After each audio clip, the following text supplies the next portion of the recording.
Khamzat Chimaev's grappling is a nightmare. Can DDP survive it? First, let's break down what makes Chimaev so dangerous on the ground. We'll be analyzing three things: his ability to take opponents down, control them, and finally finish them. Starting with his takedown ability. Coming from a freestyle wrestling background, Khamzat is known for his insanely quick double leg entries.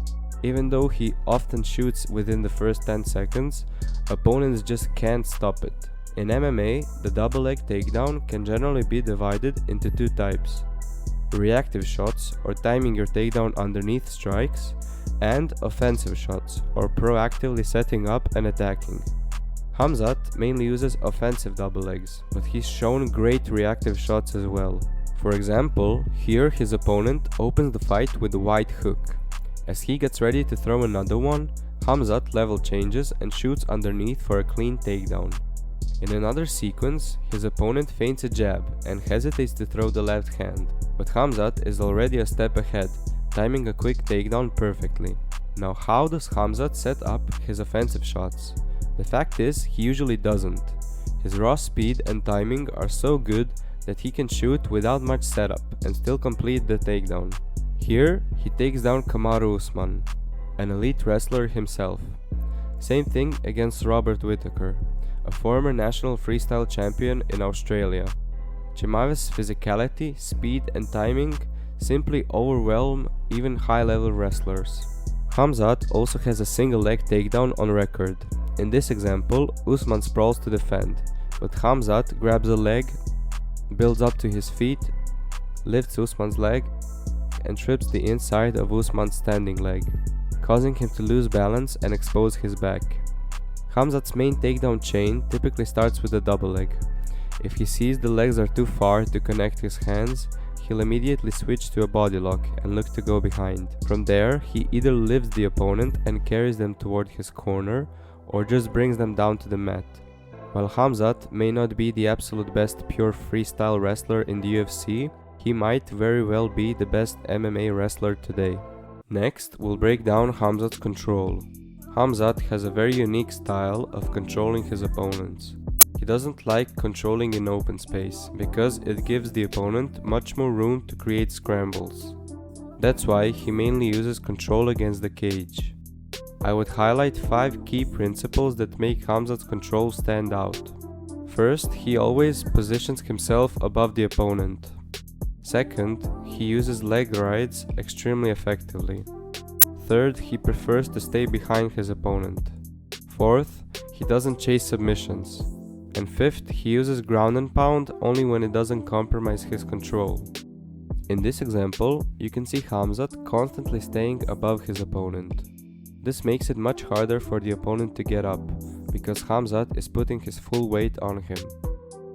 This is something Khabib also used to do, and it causes opponents to tire out much faster.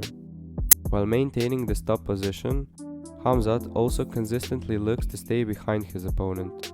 This allows him to create a dilemma. The opponent has to defend both the ground and pound and the rear naked choke at the same time. If the opponent tries to turn into him, Khamzat is already transitioning to mount, where he can finish the fight with ground and pound. Khamzat also uses leg rides extremely well, and I would highlight 2 main types he uses. The first is when he hooks the inside of his opponent's leg. This prevents the opponent from turning into him. From there, Khamzat usually grabs wrist control with one hand while striking with the other. The second is when he hooks the opponent's ankle. Again, he aims for wrist control and strikes with the other hand. He never chases submissions. Instead, he alternates between ground and pound and threatening the choke, constantly forcing the opponent to react. The ground and pound sets up the choke, and the choke threat sets up the ground and pound. Lastly, he only uses ground and pound when he is in full control. For example, when Khamzat flattens his opponent out, he takes the opportunity to try and finish the fight, but when he's not yet in a dominant enough position, he carefully works to improve it first, rather than risking losing control. For the final part, let's break down Khamzat's finishing ability on the ground. As mentioned earlier, Khamzat doesn't chase submissions, but when the opportunity presents itself, he takes it. In the UFC, Khamzat has 4 submission wins in just 8 fights, which is an incredible ratio. Let's break down each one. In his UFC debut, Khamzat is in a position called knee on belly. As his opponent tries to turn into him and wrestle up, Khamzat quickly snatches a Japanese necktie, using it to roll Phillips over to his side. He then shoots his arm deeper, locks up a figure 4 grip, and finishes the choke. Against Li Jingliang, he has back control with both hooks in. He slides his arm under the neck. It looks like the end, but Li manages to turn into the choke. Khamzat calmly switches choking arms, secures a tighter grip, and within 7 seconds, Jingliang is out.